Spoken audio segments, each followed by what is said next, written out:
And we're live. Welcome for this weekly live stream on the latest and greatest news in Ethereum and DeFi. I'm Julian, and on Eat the Blocks, I teach blockchain development. Welcome everybody in the chat. We have Andrea, Batman, Salman. So for those who are new here, if you want to learn how you can become a professional blockchain developer, check out my free training. I put the link in the chat. And then a couple of announcements. So recently we have deployed the staking app for the ETB token. So ETB token, this is the community token of the Eat the Blocks community. And so now you can stake your ETB token to get even more ETB token. So actually first you need to go on Pancake Swap and provide liquidity in the Pancake Swap pool for ETB Rbscan, and then you're going to stake your LP token on the staking app. And here we can see that the recently, I think the chart is cut off here on my screen, but there was a lot of liquidity that was added recently to the pool of the ETB token. Then still on the ETB token ecosystem, so regularly we do hackathon where basically we build project based on the ETB token. And so the next hackathon that we're doing is an NFT collection where the theme is developer. Each NFT represents a developer with a different trait, and this NFT collection is based on the ETB token. So you'll find more detail here. So let me put this in the chat. But if you are interested in participating in this hackathon, check out this page on GitHub. And actually this Friday we're gonna do an office hour for participants. If you wanna receive the link for the Zoom session, check out this document. All right, so next we're gonna move on with the price of Ether. So it was a good week. We are back in bull market, so hopefully we're gonna test the resistance at 4,000 very soon. And we had a really good news this week on Ethereum. So there was a launch of a Devnet for Ethereum 2.0.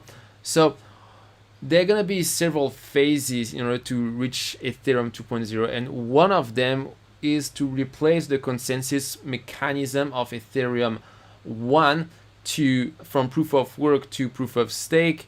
And so this weekend, the researchers of Ethereum gathered and launched basically a sort of private test net in order to make sure that this change of the consensus algorithm is going to work well.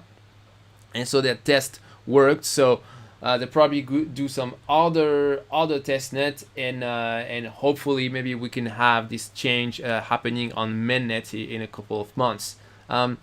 Then we have some news from Stocknet, which is a scaling solution for Ethereum. So Stocknet Alpha is coming to mainnet. So there are many scaling solutions for Ethereum, but what is special about Stocknet Alpha is that they use zero knowledge rollup, which is basically the most promising technology for scaling solution, but this is also the most experimental one. And so they're making some progress. So that's very good. Then some news on Arbitrum, another scaling solution of Ethereum. So they've launched their blockchain explorer, Rbscan.io. So you can explore transaction on their blockchain exactly like for Etherscan. All right, so next we have this analysis done by Etherscan on the Ethereum bridges. And so they have an interesting chart. So first of all, in June, there was the 8 billion total that was tracked on bridges, and now it's 18 billion. So a huge huge increase. And in terms of the balance held on these different bridge, so the biggest bridge is the bridge of Polygon, and the second one is Ronin. So Ronin, this is the sidechain of the game Axie Infinity. Avalanche here 16%, and so this is interesting, really shows you what are the bridges that are the most popular. Alright, so next let's see the market cap for DeFi. So we are at almost $91 billion. We are going up, and so probably that we're gonna break the limit of $100 billion very soon. When it comes to the market cap on Binance Smart Chain, this is pretty slow. It doesn't evolve. It's not as fast as Ethereum, so there isn't so much momentum right now on Binance Smart Chain. In terms of the crypto fees that were collected on different blockchain projects, so we are slowing down. So Ethereum 30 billion, but it is below the 7-day average fees, and after the ranking doesn't change too much. Bitcoin still very far away, and after we see a couple of scaling solution here, Arbitrum, Optimism, etc., and the other blockchain, all these Ethereum killers still very far away. And yeah, Cardano here hasn't really take off. Alright, so then we're gonna see the top winner and loser for the DeFi coins. So we have a lot of winner this week, with the Spell token plus 200%, Popsicle Finance token almost plus 200, STP Network plus 150, Wonderland plus 100, Badger DAO very good. And for the loser, so we have Joe. I don't remember what's the name of this project. This is I think this is a DEX on Solana, if I'm not mistaken. Minus 30%. Lido DAO minus 20. Serum minus 15. Radium minus 15. C98 minus 12. But in general, more winner than loser this week. Then let's continue with the specific news for DeFi projects. So Yearn Finance, the top yield optimizer on Ethereum, announced that they are going multi-chain and they are deploying first on the Phantom network. Next,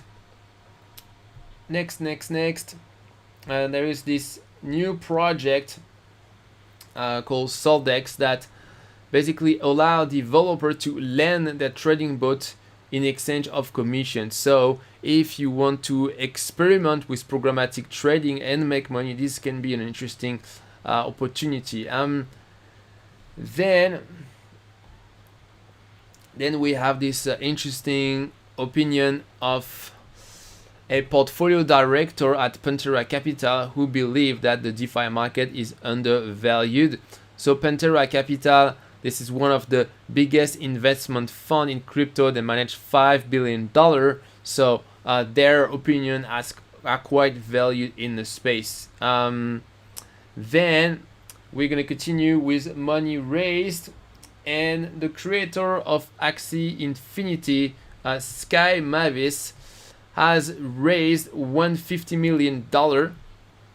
And so they have a lot of traction with their game Axie Infinity. This is one of the hottest NFT projects at the moment, with more than $2.2 billion in trading volume up to now. Then we have another money raise for a protocol that is doing $8.5 million for an advanced DeFi protocol, Strip Finance, that is doing a decentralized exchange for fixed interest rates. So this is something maybe esoteric for most investors. We don't really use that sort of thing. This is called interest rate swaps in traditional finance, and this is used mostly by by institutional investors. So this is not something that most of us will see, but for all these big investors, this is interest rate swap here. This is something very important, and so this is coming to DeFi, and it's going to help for the adoption of DeFi for all these institutional. Then we have another money raise, $3.75 million for Thorswap. So Thorswap, this is a multi-chain decentralized exchange, and this is maintained by a team of anonymous developer distributed across the globe.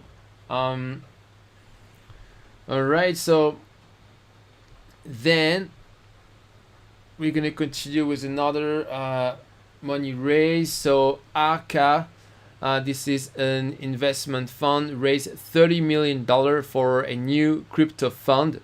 So with this money, they're going to invest in a crypto project.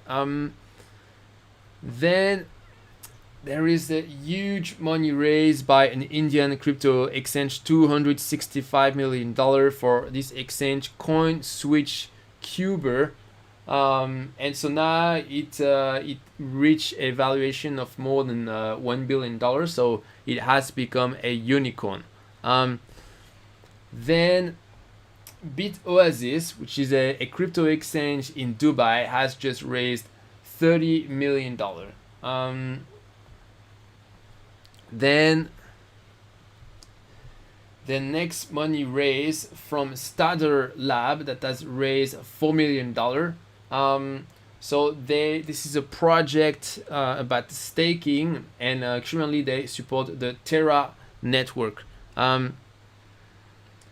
Next, we're gonna continue with the hacks of the week. So there was a bug that was reported in a Rocket Pool. So Rocket Pool, this is this staking service for Ethereum 2.0, and they have a bug bounty problem, bug bounty program, and someone reported a vulnerability. So this is for a feature that they haven't launched yet, so no money was lost. But this is so basically, when you have your own project, if you can afford it, it's great to have a bug bounty program before you launch it, exactly for this sort of thing. All right, so next we have some update from Compound. So last week, Compound announced that there was a bug in the logic of the distribution for the Comp token, and the CEO of Compound, Robert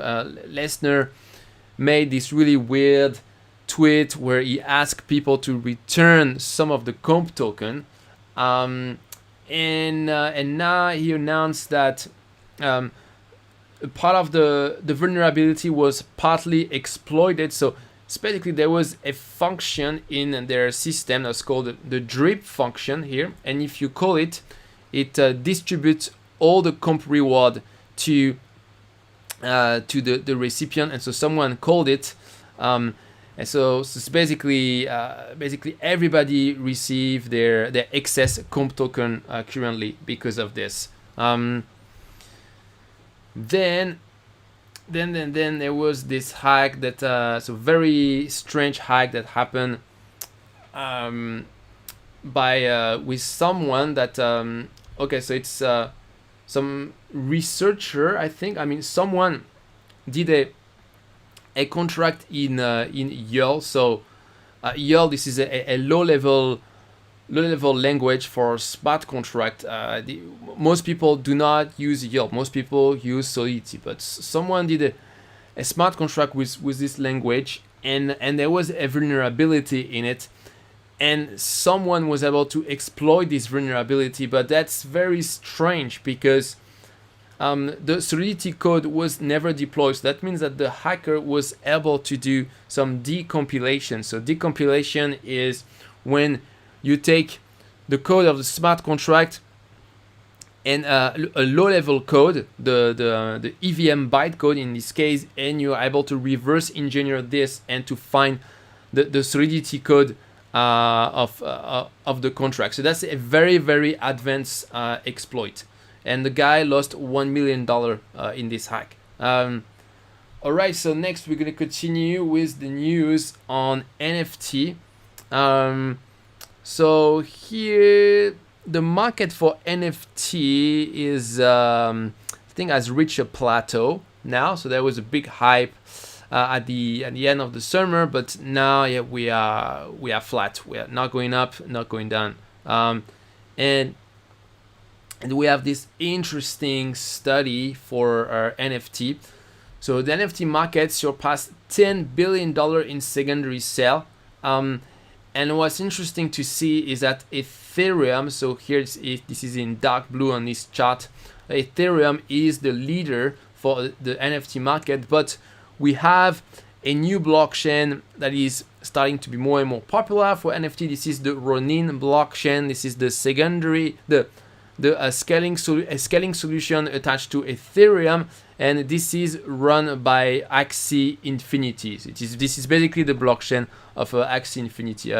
Then in this chart, we also can see that the Flow, the blockchain of Dapper Labs, the creator of CryptoKitty, Flow also is getting some traction. In purple here, we barely can see it. This is the NFT ecosystem on Polygon, so still very slow. And for Binance Smart Chain in yellow, the NFT market is almost non-existent at the moment. All right, so next we have an update from ENS, Ethereum Name Service, and so now they support an NFT avatar. Very cool. Then we have a new project in the NFT space called Infinity, and that's going to be a competitor to OpenSea, which is community driven, and so they are trying to bootstrap their liquidity by doing a vampire attack on OpenSea. And so for that, they are using different mechanisms. They're going to do an airdrop for OpenSea users. Also, everybody that has listed some NFT on OpenSea will automatically be listed on Infinity without spending any additional gas. Then we have some news from Bored Ape Yacht Club, one of the biggest NFT collection, and they announced that they're going to launch a project sometime, a token sometime next year. Then we have some news from Meccaverse. So this is a new NFT series that I launched last week with about 9,000 avatar, and so they made $60 million in sales. And actually, for most of these NFTs, people who bought them didn't even see the picture yet, so it's pretty insane. Then another NFT collection that has just launched is CoolCats, and they've made their first $1 million in sales. Then we're going to continue with enterprise blockchain and regulation. So the SEC sub-ponied USDC stablecoin Circle. Okay, so this word sub-ponied, actually I don't know how to say it. Sub-po-e-ina, but I just know it's a complex word that means a request for information, basically. I'm a little bit surprised that they're asking question to Circle, because at the moment Circle was considered the most regulator-friendly stablecoin. All the attention was on Tether, so I hope that we're not gonna have any bad surprise from Circle.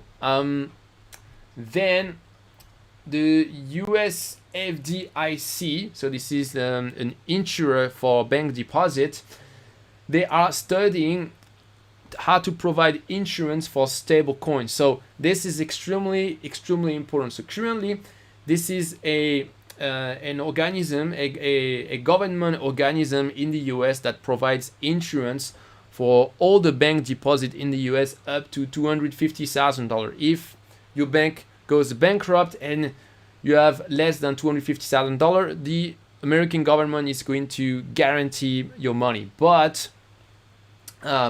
of course, we don't have this for stablecoin. We have to trust that the company that manages the stablecoin are trustworthy, and recently we had all this drama with Tether, etc. So even though no catastrophe has happened so far, it would be better if we could have the same guarantee as for banks. And so maybe that the FDIC is going to do this. So it would be really, really amazing, and it would really give a lot of credibility to all these stable coins.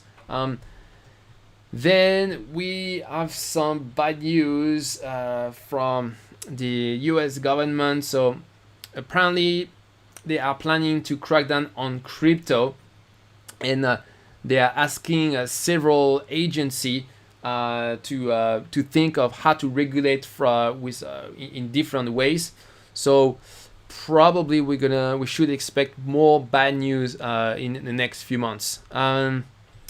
Then we have a reaction from Vitalik, who said on Twitter that he doesn't agree with the way El Salvador became so Bitcoin friendly, because they basically force a lot of businesses to accept Bitcoin. But he said that this is contrary to the ethos of the industry, and it would have been better if it wouldn't have been compulsory. Okay, so next, some news from Bitman. So Bitman, which is the manufacturer of many Bitcoin miner, and Bitman says that they will no longer ship Bitcoin miners in mainland China. So in 2017, 50% of their revenue came from mainland China. It was 40% in 2018, so we don't know exactly how much it was this year, but it's probably going to have a significant impact on their sales. Next, we have some news from the 5th largest American bank, which is going to offer custody for Bitcoin, Litecoin, and Bitcoin Cash in partnership with the New York Digital Group. So yeah, this is super cool to see bank now offering custody for Bitcoin. It's a bit strange that they also do it for Litecoin, Bitcoin Cash, and not for Ethereum. So I believe this really weird choice of crypto is probably because it's something that they started a few years ago when the landscape was a little bit different. So probably that they're going to update very soon and also offer support for Ethereum, because really it doesn't make sense to offer support for Litecoin and not Ethereum. Next, still on Bitcoin. So Bitcoin has hit $1 trillion in market value. Bitcoin already hit that level a couple of months ago, sometime in May. And now we're back at 1 trillion again, so that's amazing. Then we have some news from Shiba, that is up more than 400% in a week, and so they became the 12th largest cryptocurrency. And finally, news for developer. So there is a new API for Flashbot. So Flashbot, this is the system that will allow you to prevent front running, and now you can use the Flashbot by using an API. So that's much easier for everybody to use their system without digging deep in the documentation of Flashbot. All right, so next we are going to do the Q&A. I'm going to repost quickly the link to my free training for people who are new here and who want to learn how they can become a 6-figure blockchain developer. You can check my free training. You're going to receive a couple of tips that are very, very, very useful for newbie. All right, so let me see what we have in the chat. Tyler, hi from New Jersey. THX, Pierre, Ami, hello from Toronto. Andrea, Patrick, Evil, Jake, good morning from Pittsburgh. Ahmad, Freeman, go, eat the blocks, yes. Jake breeding, post-chain testnet is live to play around with.